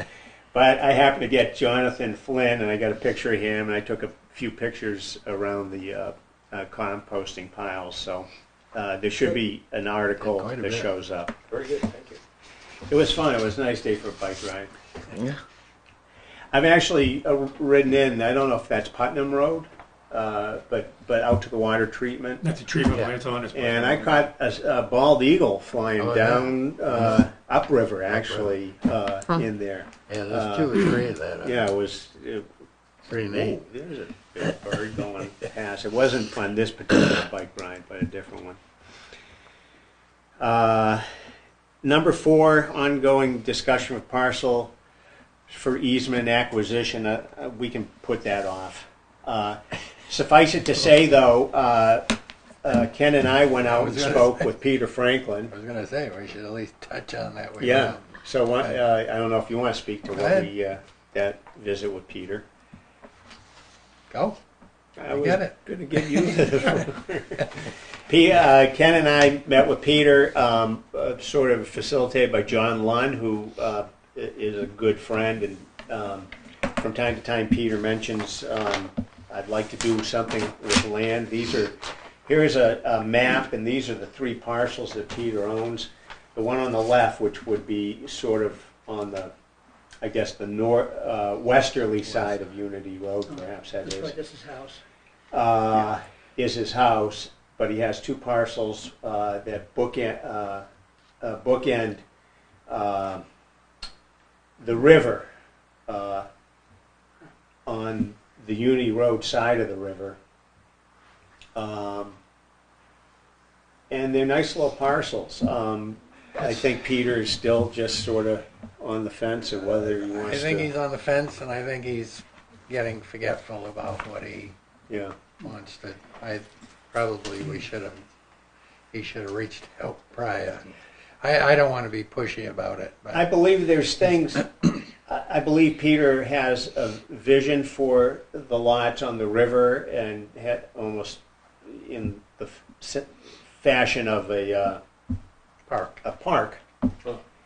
But I think it'd be hard to guarantee That we kept him it that way. it would be kept in perpetuity in some fashion a park. Well, that land between Unity Road and the river is protected by the Shoreland Protection Act anyway. The vast majority of it, isn't it? I mean, it's not that wide, is it? Well, Probably not more than 100 feet wide. Yeah, it might be. It's not a lot more. not much. Yeah. Not much more than that. It was. I learned a lot. He had a tree farm way back. Yeah, he used to. I cut Christmas tree there years ago. yeah. You too? That's where we. Oh yeah. Yeah. We get them for years. Then they've gotten grown out, but he wanted the vision of having it cleared out and people to stop and picnic next to the river, and then we get into there's no parking, so then we'd have to approach the town, and that's the wellhead and pumpers over there. So I know that's protected land, so they're not really going to want to put in a parking area, even if it's for 4 or 5 vehicles, but they may. And then his house is the parcel across the road. Yeah. That's the second time that I've gone out and spoke with Pete. And like I said, I probably, unless there was somebody else on his end, because John didn't stay with us, and I don't think it should be John, but he has family members that should be involved with this discussion. So I got a feeling that when we leave, he goes on to something else. So, but Yeah, it's not that significant in my mind. If it was 50 acres that abutted the Barton property, then I'd say, yeah, let's do it. Let's push. But not unlike those little strips out on the river, out Chandler's Mills? Chandler's Mills. There'd be no downside to having the town have those parcels. really, it's If Well, it's protecting. protecting land. I don't care if it's a half an acre or 50 acres or where it's located, but it's on the river, and in my mind, I think that's what my feeling is the Conservation Commission should be doing. Right. They should be purchasing and buying and saving property. Yeah, I'm just saying. Well, that was an awful statement that just because it's a skinny piece of property, we don't want it. I think there's varying degrees of significance in terms of the amount of effort that you want to put into. Well, I considering said, I don't, we don't have the equipment, we don't have the manpower. You guys are off at all the meetings, and, we don't have a workforce. It's the same thing with a Stetson property. That'd be a great piece of property to get. that would have been a nice piece, yeah. But we don't have the equipment to maintain trails and do all that work. That's the only downfall to talk it. about that one up. The sugar house, the old sugar property. Mrs. Stetson wanted to On Croydon Road. possibly Okay, yeah. do something with us, but when I went out with Food, it was they wanted to maintain the way that the dad did, and it's So that's where Foot was with his piece of equipment Saturday? I don't There know. was some piece of equipment he has down at his workshop, Yeah. a four-wheel drive tractor with looks like a cutting bar on it or something. Well, And I was watching the football game and he was coming back into town on the shoulder could be from that area. Just getting second cut completed. This has been a tough season. Yeah. Yeah. But I'm going to leave that item, ongoing discussions, just so we never lose track of it, because I'm always interested, and who knows, any one of us might run into somebody who says, hey, I'd like to donate or something. 5, annual parcel monitoring. Is it too early to set a date or a time or talk Well, about we it? have to send out a letter, Uh-huh. right? So we need to set at least, I would say, arrange a time Yeah. and let the abutters know that we're going to be there sometime during that week or 2-week period or something. What would be the reasonable time frame for doing this? After leaves are off the trees. Okay, so we want to at least talk about late October. Mhm. Okay. Early October, some people will be away. Right? Yeah, so, oh, on this end, yeah. Can we, is it too long, our October meeting is like the 18th or something. Do we want to try to, but if we set time, well, okay to wait till October 18th to set a date or a range of dates? Sure. Okay. I mean, it's okay with me. All right. Then we'll talk about that again next month. Then we got to get the letter out. Yeah. Right. But if we decide on a range of dates in October 18th, then we can get the letter out literally the next day.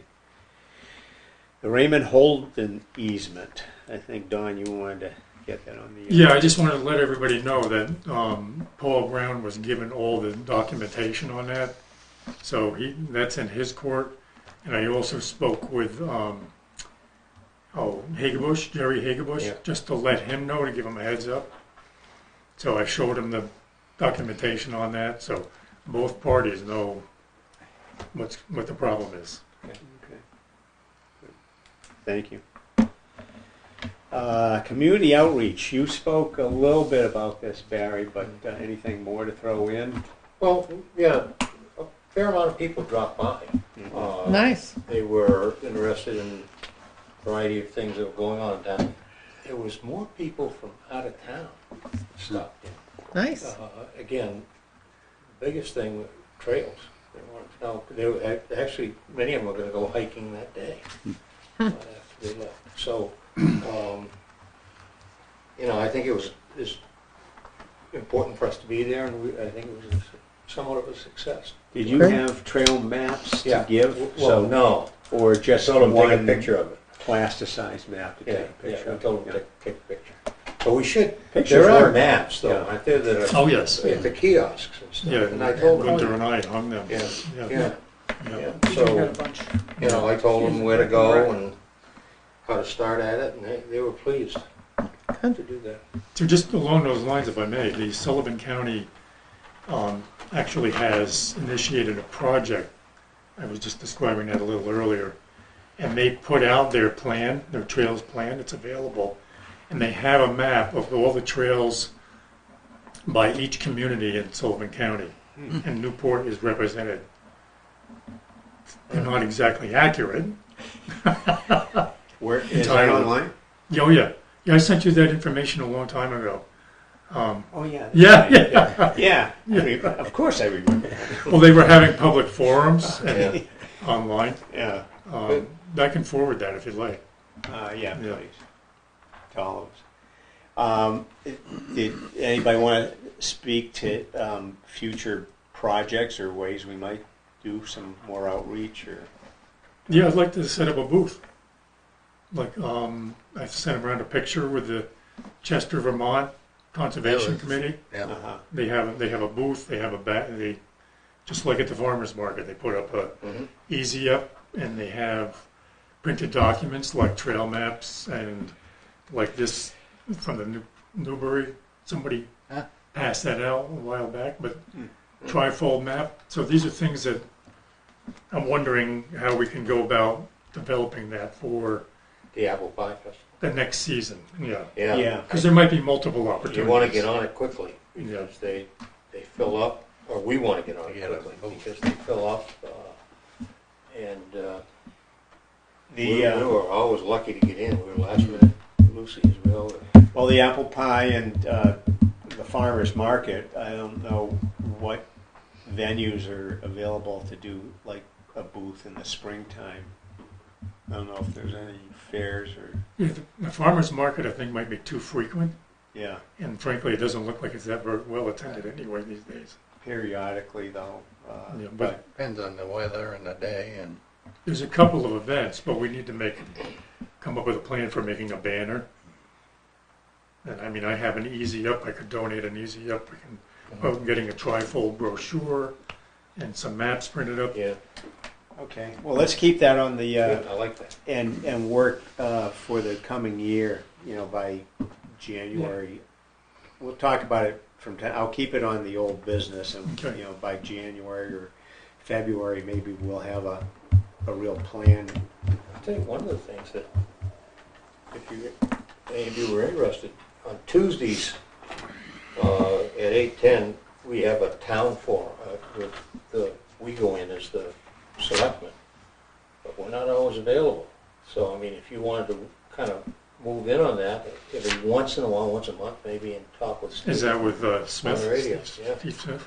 Oh, yeah. Gunter Yeah, did would that be- one time. We'd get us I off. can't the- forget. I remember I was, Gunter was on with Steve Smith, and when he promoted you were promoting the annual cleanup. oh, Yeah. okay. You were Yeah, DJ. and we could also right certainly get, John Lund's always Yeah. Yeah, willing he's to film a TV program. program, Yeah, good. where it's That's sitting. something too. Yeah, just All talk. right, those are some ideas maybe we can develop over the next couple months. Good, thank you. Boardwalk.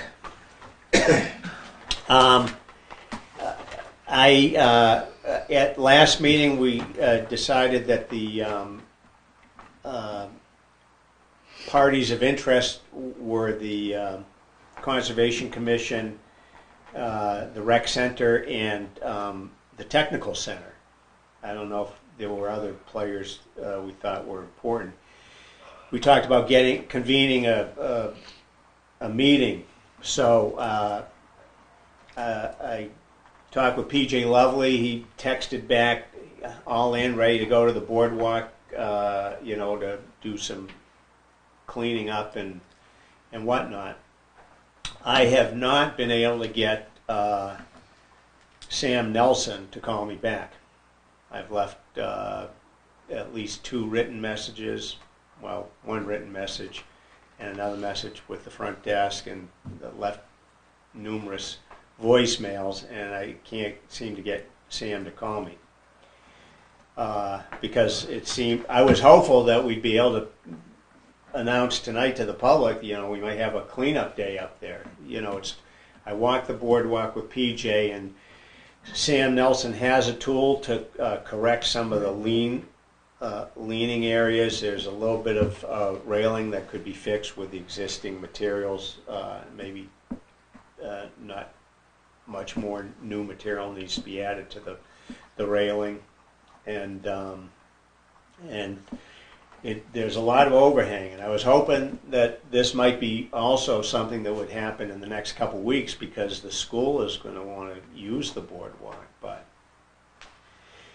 so where we're at is the rec department's all in on going out there sometime, maybe, and cutting and doing some leveling of the boardwalk. And I don't know if the school's interested or not, because I just haven't Instead of talked to them. Sam, if he doesn't call, why don't you talk to the CTE director, I did. Well, that might be Jeff.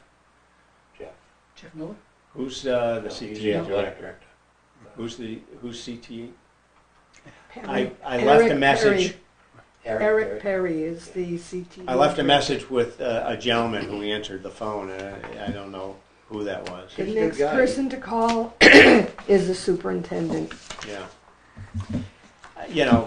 He's maybe busy. Maybe he's afraid we're going to ask him to do work. I don't know why. Maybe he just hates my guts and he doesn't want to talk to me. I don't know. I mean, he's pretty busy right He's busy. All I wanted was a couple minutes of his time to see if they're in or if they can't be in. I hope, like Don says in the equation, is that we're not just cutting the brush and piling it up somewhere, because that's just as intrusive.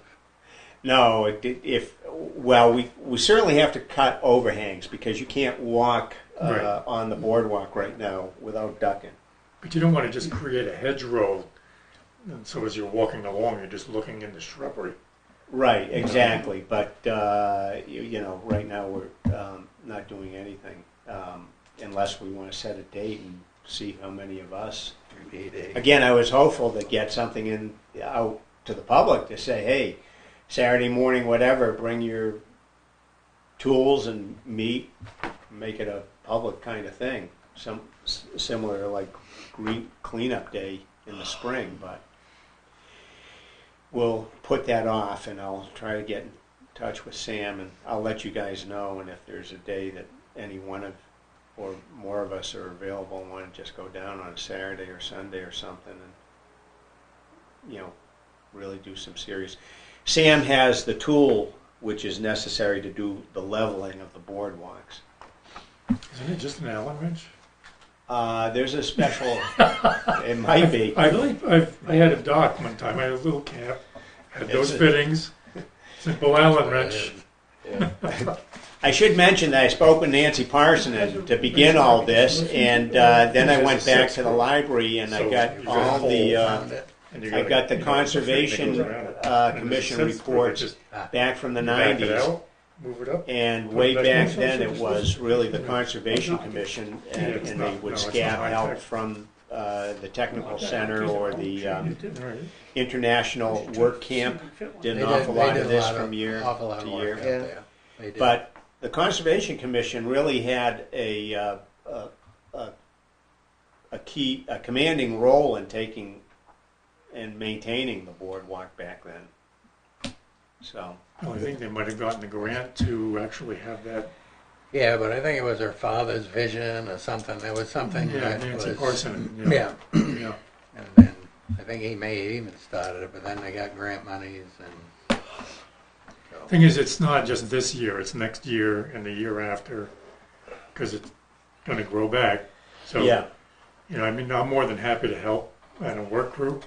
I'd like to have a plan on what to do with the brush, because I don't want to just.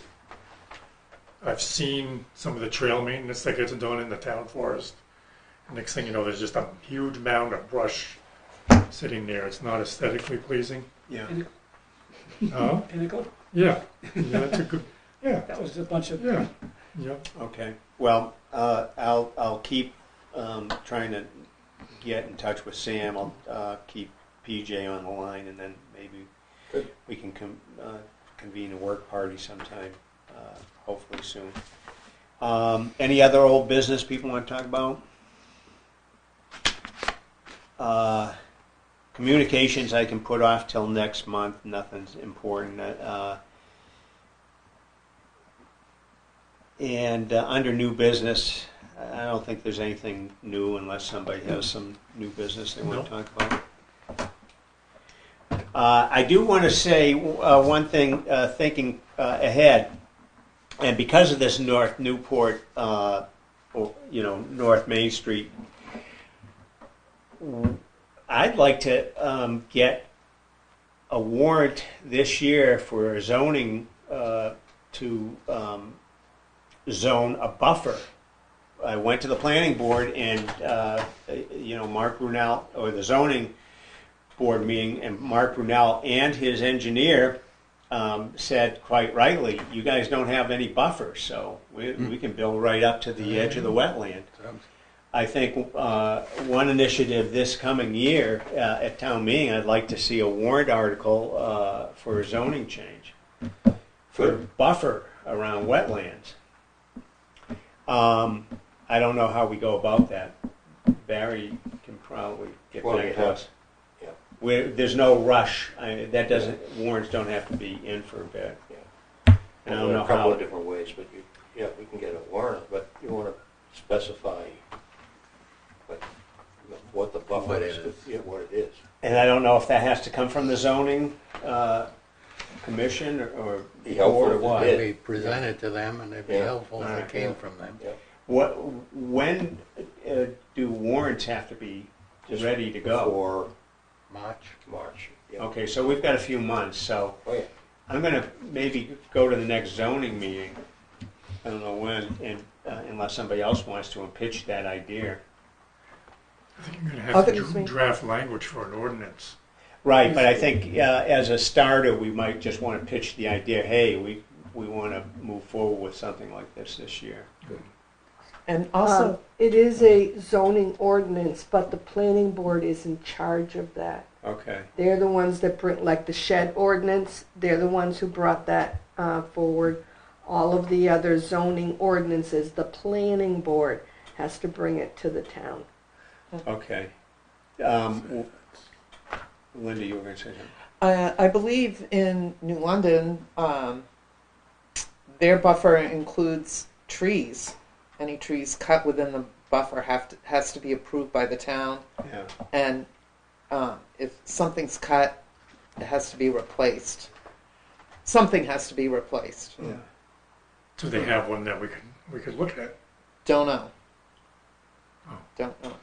I'm sure. I'm sure it's in place, but Yeah. I it's don't have probably the time to online or work on something. that. You can probably find New London I'm sure it ordinances is, yeah. online. yeah, I've just been on the homeowner side of it, the view of it, so I don't know what's, you know, the written word actually. So. Would it still make sense though to pitch it then to zoning and also the planning board, just to say this is Yeah, Planning, I think I it's think it important. doesn't need to go to zoning? Doesn't go to zoning, goes to planning. Okay. Yeah, but that's who presents it. I mean, Would it be a courtesy It would to be keep them in the loop? Well, Yeah. I was gonna say, I think it'd be a Yeah. courtesy. That's something all. like that. Yeah, okay. we're asking for And the planning board, according to what communication.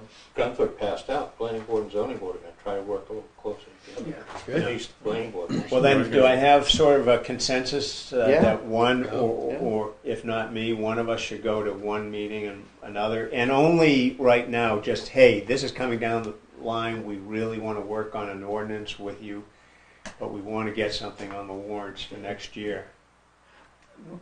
But I'd like language of protecting vegetation, trees, etc. within Alright. that buffer. Yeah, we need some bullets. Nate, Yeah. We need to write something down. Yeah. okay. Bullet points. I think that we could do some of this through email, or there's no real crush on time. We can talk about it more next month. Okay. I'll go on the New London website, see if I can find anything. Okay. But I don't have a whole lot of time to work on this. Yeah. So. No, but if you have, just put it in an email if you don't mind, a couple things to The bullets, remind me okay. what you're interested Okay. in, because you won't be at the next meeting. Yeah. Then, I ran 10 minutes more than I promised, but I do want to finish with the bestowing of the, Oh. we decided at one of the Well- meetings that every one of us would keep their Okay. vest at home. All right. With the, You gotta- by the power vested in me, I Okay. vest you. I got one already. And that one's for, Thank you. I've got all one. right. Huh? You are now the Loyal Order of whatever.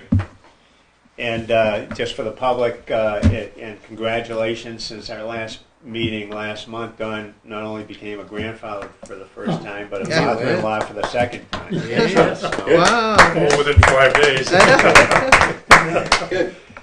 I'll take a motion to adjourn. So move. Any second? Okay, all in favor? Aye. All right, thank you. Lights on back there.